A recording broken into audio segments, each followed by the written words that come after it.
Guys, welcome to funky facts. ఈ వీడియోలో మనం కర్ణుని యొక్క లైఫ్ స్టోరీ గురించి తెలుసుకుందాం. ఒకరోజు దుర్వాస మహర్షి కుంతీదేవి యొక్క రాజ్యానికి వచ్చారు. ఆయనను ఘనంగా ఆహ్వానించి ఆయనకు అవసరమైన అన్ని సేవలను కుంతీదేవి చూసుకుంది. కుంతీదేవి చేసిన సేవకు మెచ్చి దుర్వాస మహర్షి ఒక వరాన్ని ప్రసాదించారు. ఒక మంత్రాన్ని కుంతీదేవికి ఉపదేశించారు.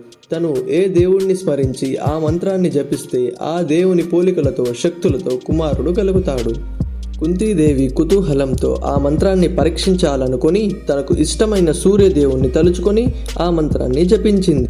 వెంటనే సూర్యదేవుడు ప్రత్యక్షమై బంగారు కవచకుండలతో ఉన్న ఒక చిన్న పిల్లవాడిని కుంతీదేవికి ప్రసాదించారు.